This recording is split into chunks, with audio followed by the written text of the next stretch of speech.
educación pudiéramos cimentar una conciencia ambiental. ¿Cómo lo cree el maestro? ¿Cómo pudiéramos entonces que esa educación nos diera la mano para hablar de una conciencia ambiental? Pues mire que eso me hace pensar a mí en varias cosas, ¿no? Una, en que sí es importante que la educación le brinde a los jóvenes una mirada distinta y una conciencia distinta del mundo y de su propia vida. Pero creo que también la educación va a tener que reinventarse, ¿no? No solamente nuestra manera de darle conciencia a los estudiantes, sino la dinámica misma en que la educación se pregunte cuál es la función que está cumpliendo y cuáles son los recursos que está utilizando, ¿no? Porque a veces pensamos que educar consiste casi exclusivamente en transmitir nociones, en transmitir información, en compartir datos, en compartir certezas, conocimientos, ¿no? Pero yo creo que hay una educación del conocimiento y de la información, y hay una educación de la conducta. Entonces, yo me hago continuamente preguntas porque yo creo ser, digámoslo así, un estudiante, ¿no? Yo creo ser alguien que quiere aprender todos los días cosas nuevas y que quiere aprender lo que es necesario aprender para estar en este mundo el tiempo que duremos aquí. Y yo siento que ignoro muchas cosas que es necesario aprender. Yo a veces deploro que la educación digamos escolar, no me haya enseñado en esos años tempranos a reconocer los árboles. Vivimos en la región con mayor variedad de árboles del mundo y no los conocemos, no sabemos diferenciar unos de otros, ni sus características, ni sus utilidades, ¿no? Solo los chamanes amazónicos saben la utilidad médica de tantas plantas que ni siquiera la farmacia occidental conoce. Nosotros deberíamos como colombianos y como habitantes de la región equinoccial del mundo, todos tener grandes nociones de botánica, de medicina, ¿no? De biología, porque vivimos en una región tan biodiversa que es nuestro orgullo y debería ser nuestro principal conocimiento. Y para eso no basta como la información. Yo creo que salir a conocer los bosques, tener verdaderamente contacto con las virtudes curativas de las plantas, vegetación de la América equinoccial, ¿no? En esa vegetación, porque curiosamente la salud del reino animal está en el reino vegetal, así está maravillosamente diseñado el mundo. Entonces, yo creo que lo que tiene que cambiar en nuestro modelo educativo es también la dinámica, ¿no? Yo creo que hay que estar menos encerrados en claustros, más abiertos al mundo, aprender no solo a sembrar árboles, sino a cuidarlos, a ayudarles a crecer, y tener una noción clara de que un árbol que parece tan quieto y tan inactivo y tan ocioso, pocos seres vivientes trabajan más por la vida como los árboles. El día entero se la pasan, ¿no? Purificando el aire, absorbiendo CO2, ¿no? Manteniendo el equilibrio de la vida y de la atmósfera. De manera que no siempre la educación nos enseña esas cosas que tienen que ver con la sensibilidad, que tienen que ver con la belleza, que tienen que ver con el cuidado, que tienen que ver con la responsabilidad.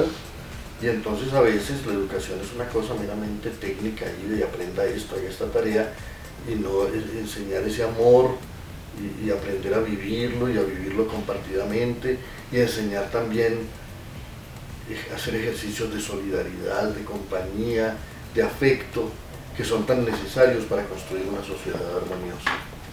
Muchas gracias, maestra. Realmente, muchas gracias por todo.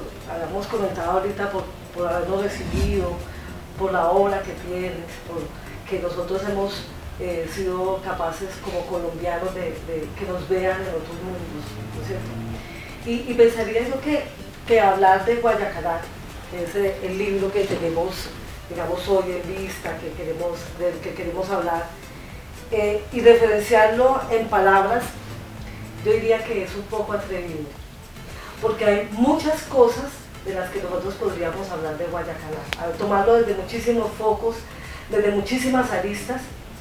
Yo quisiera, por ejemplo, hablar un poco de cómo el maestro ha hecho una lectura semiótica, y esa lectura semiótica tiene un elemento muy importante, y es la sepia de los mosaicos familiares.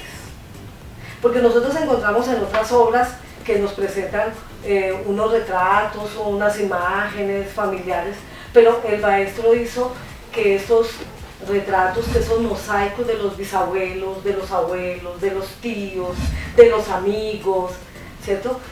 Hablaran, dialogaran con una historia que vivieron, ¿cierto? Que es la historia que tú cuentas muy personal, pero que también es la historia de muchos de nosotros, los colombianos de descendencia campesina, ¿sí? Que hemos vivido por estas cordilleras de nuestro país. Entonces, pienso que hay un momento en la que yo escribo, que yo quisiera leer del maestro, me parece muy atinante en el sentido de que reviso un poco el libro desde el símbolo, desde el recurso que ha tenido el maestro para escribir. Y yo lo pienso que es desde precisamente esas imágenes, esas fotos, esas fotografías, en unos tiempos que poco había fotografías, y tú mismo lo dices en el libro, había muy pocos fotógrafos y por ende muy pocas fotografías, pero que tú has podido sacarlo de esa sepultura, de ese olvido, ¿cierto? De que generalmente nosotros reconocemos las fotografías y cuando vamos a las casas encontramos, o que esas fotos de los abuelos, de nuestros antepasados, reposan en un álbum, ¿cierto? Que queda ahí en el olvido y que de pronto alguien quiera desempolvarlos y preguntarle, ¿esta es mi tía? ¿Cierto o no? Aquí el trabajo de la fotografía, pero una fotografía viviente, que dice cosas, es distinta. Yo le llamé de alguna manera precisamente que era un recurso de las sepias, de los mosaicos, de los familiares del maestro. Y el texto que yo escribí le nombré Alma colombiana, alma del mundo, también haciendo referencia a ese otro elemento que está incluido en la obra y que es muy musical, ¿sí? También es muy poético porque encontramos a Diego Fala, encontramos a Vargas Vila, y nos vamos como tejiéndonos en medio de esa estructura también poética, la reconocemos, porque ¿quién no ha leído, por ejemplo, La Luna de Diego Fala?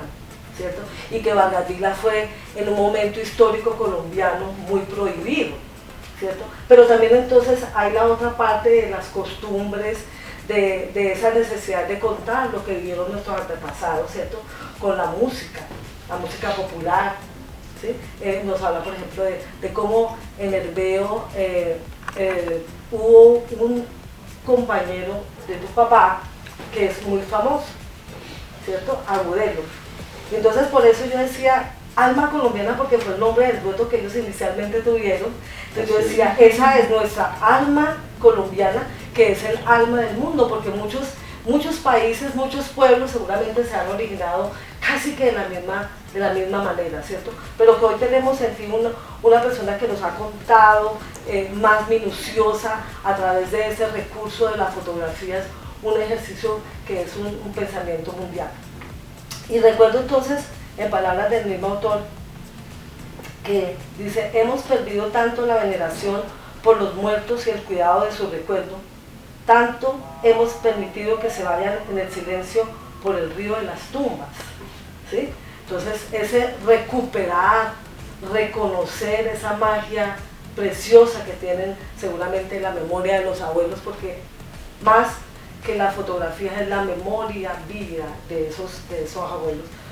Yo quisiera preguntarle al maestro en ese sentido, entonces, ¿cómo nosotros darle en la educación a los niños el respeto por esa memoria de los abuelos? ¿Cómo nosotros pudiéramos decirle a los maestros que están estudiando en la Facultad de Educación Colombiana, hagan que los niños tengan una relación más directa con los abuelos que viven, pero que también los niños indaguen a través de esas imágenes? ¿Cómo pensaría el maestro que pudiera hacer esa educación para los futuros licenciados y que ellos son los que van a orientar a estos niños? Bueno, pues muchas gracias por esa pregunta, porque me hace pensar en muchas cosas y me ha hecho sentir muchas cosas mientras la formulaba, ¿no? Me ha hecho, por ejemplo, recordar el momento en que yo estaba escribiendo el libro y los muchos caminos que se me cruzaban en el proceso mismo de la escritura. Escribir es un ejercicio muy apasionante y muy complejo, porque como uno no está escribiendo algo que ya tenga elaborado, que simplemente lo tenga que consignar por escrito, sino que va construyendo las cosas a medida que las escribe, entonces uno tiene mucho de que echar mano para contar esas cosas. Uno va como intuitivamente tratando de construir un mosaico, un cuadro, y en ese cuadro cada cosa requiere sus pinceladas particulares. Entonces la memoria, ¿no?, tiene que ver con el territorio, con todos los caminos recorridos, con todas las montañas vistas, con todos los ríos, ¿no? Tiene que ver con las imágenes, ¿no? Ver un montón de episodios que a mí me contaban, pero que yo quería haber presenciado, ¿no? Inclusive cosas terribles que me contaron cuando niño. Y resulta que cuando uno se pone a escribir, como que llega a cumplir esos sueños, ¿no? Porque yo vi cómo nació mi abuelo, vi cómo ellos llegaron cruzando esas montañas, tumbando esas selvas, vi cómo mataron a mi tío abuelo Santiago a machetazos, una escena terrible que me habían contado cuando niño, pero que yo reconstruí lo más fielmente que pude. Y yo siento que cuando los lectores leen ese episodio, ven los hechos, ¿no? O sea, yo les estoy mostrando el cuadro y yo mismo pude mostrarme a mí mismo el cuadro cuando lo estaba escribiendo. Entonces, y fue allí cuando empecé a sentir como que las palabras no eran suficientes, que de alguna manera yo necesitaba, porque en el mundo para nosotros las palabras no son suficientes, ¿no? Uno está enamorado, por ejemplo, y no le basta con decir y oír. Uno quiere ver el rostro del ser al que ama, uno quiere verlo moverse, uno quiere una fotografía, ¿no? Y entonces las fotografías que ya forman parte de la realidad nuestra, tal vez para siempre, guardaban secretos que en algún momento yo me dije, bueno, yo siempre he tenido presente la manera como mataron a mi tío abuelo, pero yo no lo conozco, entonces me fui a buscar en los álbumes el rostro de él, y solo cuando visité a su hija Carlina, ella me regaló, me dio una copia de una fotografía de él, y tuve por fin un rostro para ese fantasma, ¿no? Entonces en el proceso de construcción de la novela está eso, ese tratar de utilizar recursos de donde vengan. Uno no tiene un libreto prefijado, aunque sí muchas ideas, muchos esquemas, pero hay que ir agarrando cosas de donde vengan, fotografías por aquí, canciones por allá, recuerdos por el otro lado, para ir armando el mosaico. Y es un mosaico así de heterogéneo porque hay un momento en que son tan importantes las imágenes como las palabras, las músicas como las voces, ¿no? Y entonces, ahora que usted habla de alma colombiana, a veces me digo que debería haber en el sistema escolar algo que no tendría que llamarse cátedra de colombianismo ni de colombiología, ¿no? Pero que sí debe tener ese espíritu, ¿no?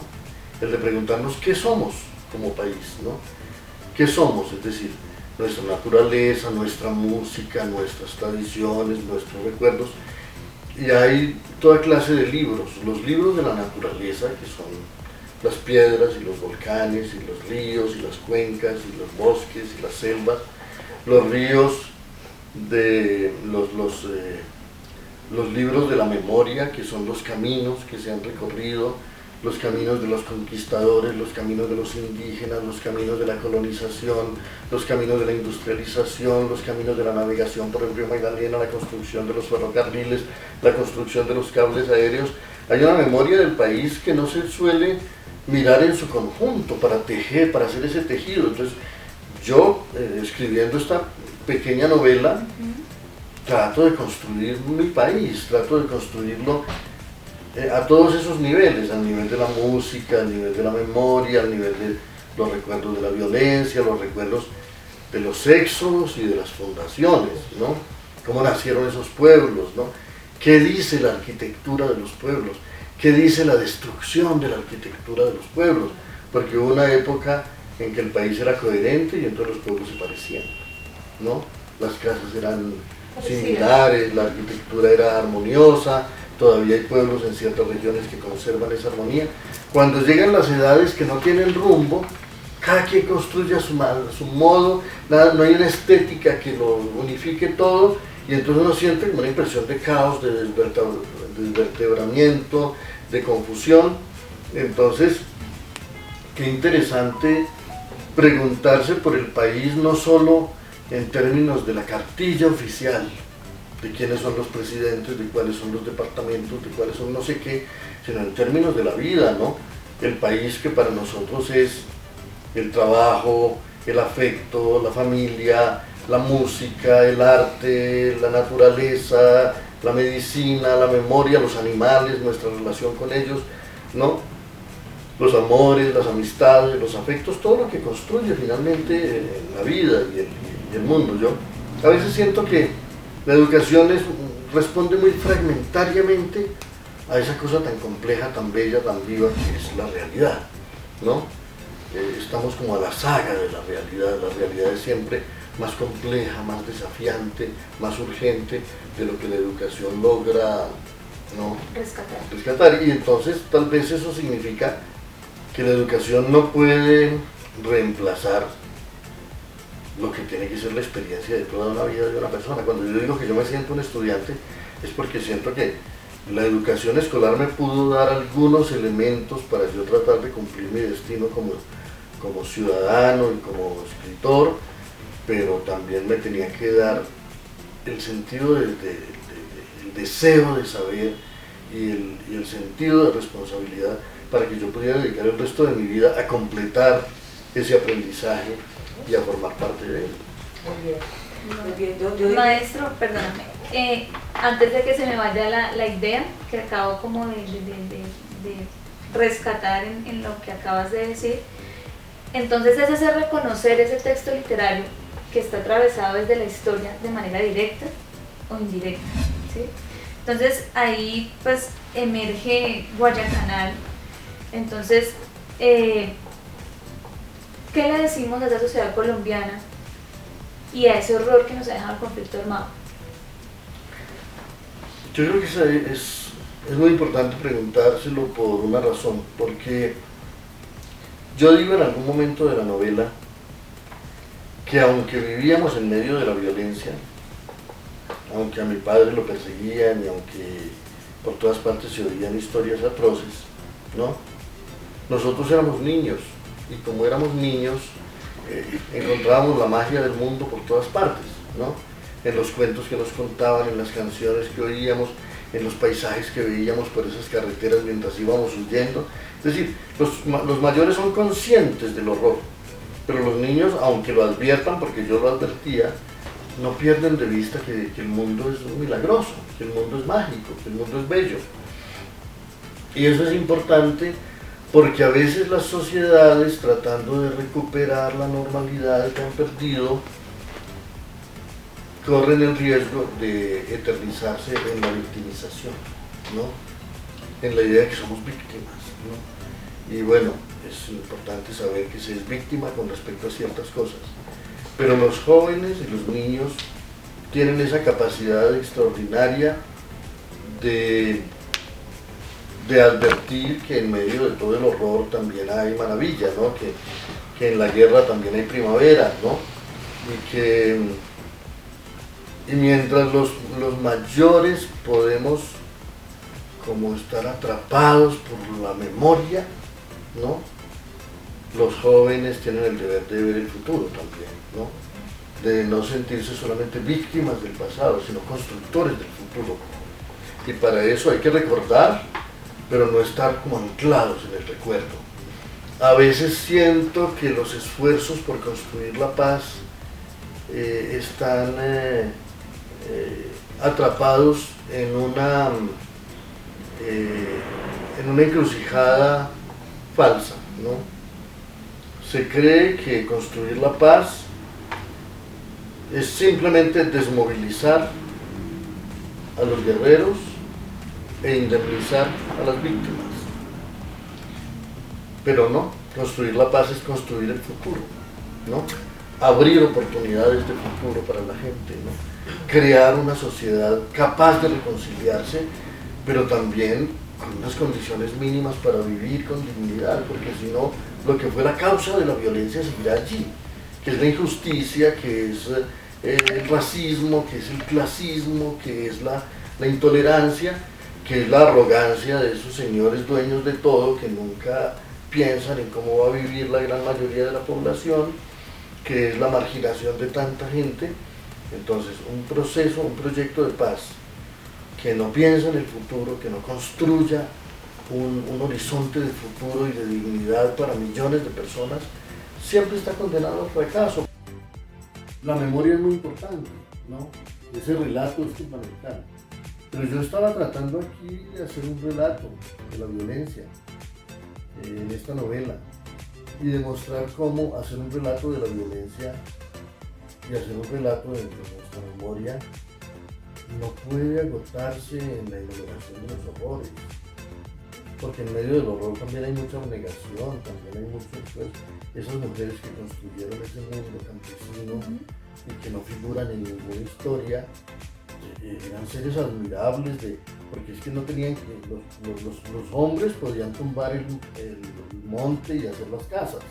Y en ese sentido nosotros tenemos un compañero que se llama Pedro Rojas, Pedro bien Rojas.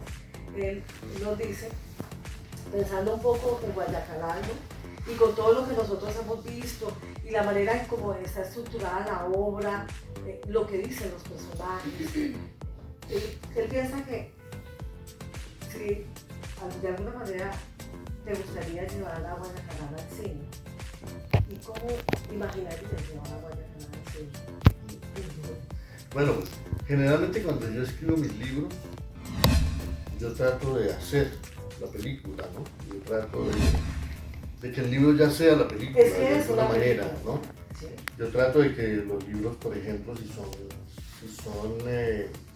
novelas, sean muy visuales, ¿no? Tengan unas secuencias narrativas. Me importa no solamente que haya un corte de una imagen a otra en el cine. Hay una imagen impuesta. Sí, el cine pasa de una imagen a otra. A mí siempre me ha parecido que lo más razonable en términos de edición en una película es que el corte no sea arbitrario, sino que haya una relación entre esta imagen que venía y esta que viene, ¿no? Que no sea simplemente un corte, sino un enlace, ¿no? Entre dos mundos, entre dos ángulos, entre dos miradas, entre dos perspectivas de una misma situación, ¿no? Así sea por contraste, por lo que sea, pero que haya algo allí que tenga razón de ser, ¿no? Y no simplemente cortamos y vamos a otra cosa. Entonces, claro, cuando yo escribo, siempre trato de que todo corte, o sea, todo cambio, tenga que ver con lo que venía, ¿no? Empate una cosa con otra, o crea un contraste que es necesario para el equilibrio de la narración. Y en este libro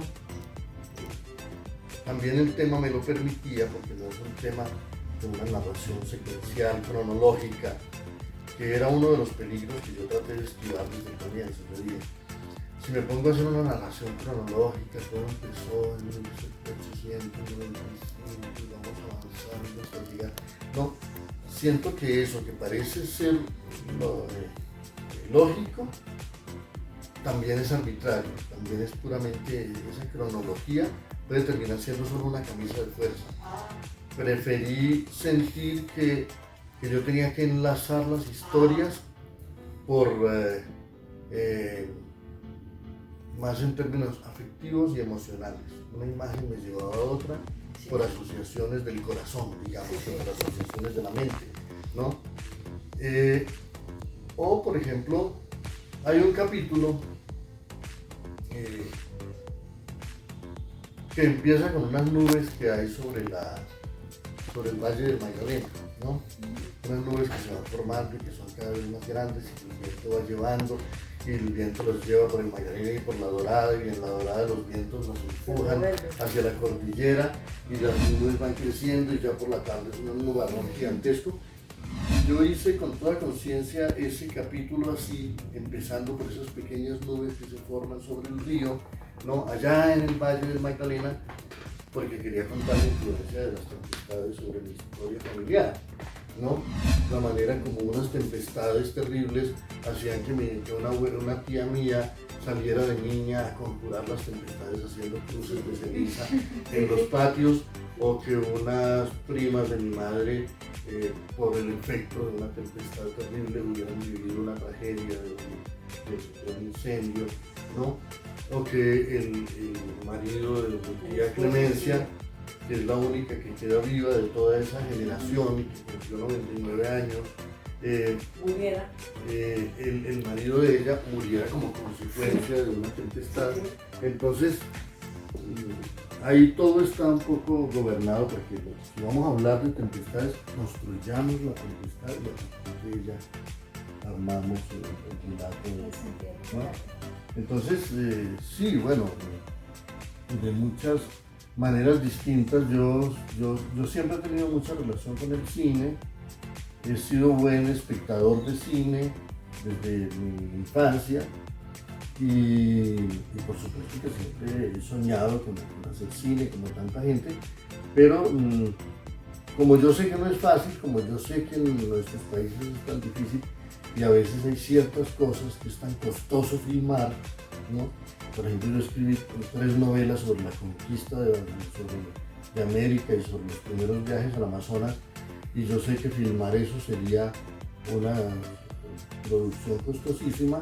Pues yo sé que con palabras es más barato, entonces yo me armo mi película con las palabras, pero pienso que por supuesto una historia como Guaracanal puede dar para tratamientos cinematográficos muy interesantes, y además pues los escenarios, esas montañas, esas selvas, esas vertientes, esos ríos, esas tempestades, y la historia terrible también de esa violencia, y la historia tan divertida de ese mundo, de esa travesura campesina, y todo ese mundo de la música y de los músicos tocando sus guitarras en ese mundo a medias urbano y a medias rural. Todo eso tiene un sabor cinematográfico maravilloso. Con un tiempo muy colombiano. Por supuesto, yo pienso en mis recuerdos de los tiempos de la violencia, y yo veo películas allí, ¿no? Esos bandoleros cabalgando en medio de la niebla, y esa música de las cantinas ambientando todo eso, y eso me parece fabuloso. Yo me imagino mucho a Josefina y además a María, a Maruja, ¿no? Uh-huh. Y esa sentencia que hace ella hacia el final ya del recorrido de la novela, que pensaría que con todo ese diálogo que nosotros hemos tenido, tiene mucho que decir, porque ella estaríamos como contrariando un poco lo que ella dijo un momento, ¿no? Ella decía que con la muerte se acaba todo. Entonces nosotros estaríamos diciendo que con la muerte no se acaba todo, ¿cierto? Ni todo se nos lleva a la muerte. ¿Cierto? Estaríamos como aquí dándole un final al ejercicio de este trabajo de Guaracanal que nosotros hicimos desde el centro de Ibagué, la Valle de Ibagué. Le solicitamos a a muchos de los tutores que compráramos un libro, leyéramos a Guayacanal, como que nos enamoráramos de esas letras, las interiorizáramos para ver cómo también las llevamos al aula de clase. No sé si ya Luisa tiene algo. Sí, me falta cosita. Yo quería decirles algo con respecto a este punto, y es que un día me invitaron en un colegio aquí del sur de Bogotá a hablar con los estudiantes de una novela que yo escribí antes de Guayacanal, que se llama El año del verano que nunca llegó, ¿no? Que es una novela en la que en alguna parte yo anuncio que voy a escribir Guayacanal, ¿no? Hace como 4 años, cuando yo no sabía que iba a escribir Guayacanal tan pronto, ¿no? Sino que era un sueño que tenía, pero ya en esa novela lo anuncié. Esa es una novela sobre otro tema, sobre el nacimiento de la era romántica y sobre cómo unos poetas ingleses se encontraron en Ginebra, Suiza, en unos días que se oscureció el mundo y en que hubo unas tempestades y todo eso, y en que nacieron unos monstruos en una casa porque fueron gestados por la imaginación de los poetas bajo el influjo de una noche muy anómala que se debía a la erupción del volcán en Indonesia meses atrás. Y los muchachos del colegio querían hablarme de ese libro, querían que habláramos de ese libro, pero inventaron un recurso que a mí me conmovió mucho. Y es que cuando yo llegué, ellos habían montado una especie de noticiero de televisión, con presentadores, ¿no? Estaban los presentadores ante una mesa, pero en otros lugares del escenario había presentadores que eran corresponsales desde distintos lugares del mundo para transmitir cosas, ¿no? Entonces los presentadores hablaban de unos episodios, ¿no?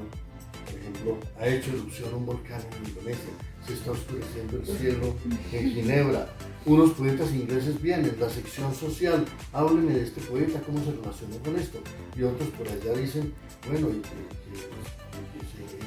en un debate literario sobre cómo se generaron los monstruos, y me pareció extraordinaria la manera en que estos muchachos convirtieron una novela en un noticiero de televisión y dieron cuenta de un montón de cosas que pasaban allí.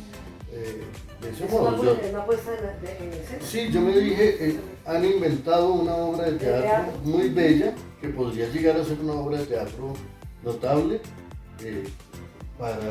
y han sacado casi todo lo que el libro tiene y lo han convertido en noticia, de alguna manera en espectáculo y también. Entonces, a mí me parece maravilloso eso, la manera como se encuentran modos de hacer lecturas que no son como aburridas, líneas secuenciales, sino interpretaciones creativas de todo lo que pasa. Entonces ahora hablábamos, por ejemplo, de las posibilidades cinematográficas de Guayacanal, y pienso también en que una novela como esta tiene la posibilidad de muchas versiones distintas, dependiendo de lecturas, entonces muy dinámicas, pienso. Bueno, yo diría con sinceridad que después de una vida como lector, yo debo llevar por ahí unos 50 años, un poco más como lector, ya casi aprendo cómo es que hay que leer, ¿no? ya estoy acercándome a una noción de cómo es que hay que leer, ¿no? Pero sobre todo pienso que lo primero que hay que evitar es que la lectura se vuelva algo aburrido, ¿no? O algo que uno hace por deber, por la fatiga de la obligación, ¿no? Por la idea de que tengo que hacerlo, ¿no? Porque es que es un error pensar que los frutos de la lectura pueden ser cosechados inmediatamente, ¿no? Entonces yo voy a ver si usted leyó ayer, haciéndole hoy un examen de lo que leyó ayer, ¿no? Porque esa idea de que los frutos se dan tan pronto es una idea impaciente, ¿no? Forma parte de una pedagogía impaciente. A veces los frutos de lo que yo leí a los 9 años los cosecho a los 40, ¿no? Un día me digo, ay, ahora entiendo por qué ese personaje hizo lo que hizo. Y eso fue años después, Entonces uno no puede pretender abreviar esos procesos. ¿Qué tiene que lograr hacer? Que el interés de los jóvenes por los libros sea auténtico, sea sincero, que los libros se vuelvan una necesidad, y para eso la obligación no siempre funciona. Puede funcionar por momentos, ¿no? Leer este libro, sobre todo si no es muy pesado, es muy gordo, por obligación puede ayudar, pero no necesariamente, a veces puede simplemente crear resistencia. Lo importante es que el lector se sienta libre con respecto al texto y no un esclavo del texto, no alguien que tiene que recordarlo obligatoriamente, analizarlo de acuerdo a unos parámetros que le digan otros, sino lea ese libro y deje salir lo que el libro le dice, ¿no? ¿Qué le dice el libro? ¿Qué le hace pensar el libro? El libro de pronto le hizo pensar en algo que no tenía que ver con el libro. Está bien, ¿no? Usted estaba leyendo sobre la manzana de la discordia y terminó pensando en la manzana o en la manzana de su casa o lo que sea. Uno vive continuamente en la imaginación y en las asociaciones mentales. Lo importante es que la relación con los libros sea auténtica, sea creativa y sobre todo tal vez lo más necesario es que los libros, o lo más importante es que los libros se vuelvan una necesidad vital, ¿no? Encontrar la manera, que siempre es misteriosa, pero que por la vía del placer y por la vía de cómo se comparta. A mí muchos libros me llegaron más por el entusiasmo que despertaban en mis compañeros. Yo oía a un primo mío hablarme con tanto entusiasmo de tal libro que estaba leyendo, yo lo quería leer enseguida también, ¿no? Yo no me quería perder de ese entusiasmo, ¿no? Y esos entusiasmos son contagiosos. A veces un chico entusiasmado con un libro puede contagiarle mucho más a los otros que un profesor con la orden, ¿no? Entonces, lograr encontrar un joven entusiasmado con un libro es un tesoro, porque ese sí que puede contagiar a muchos de ese entusiasmo, ¿no?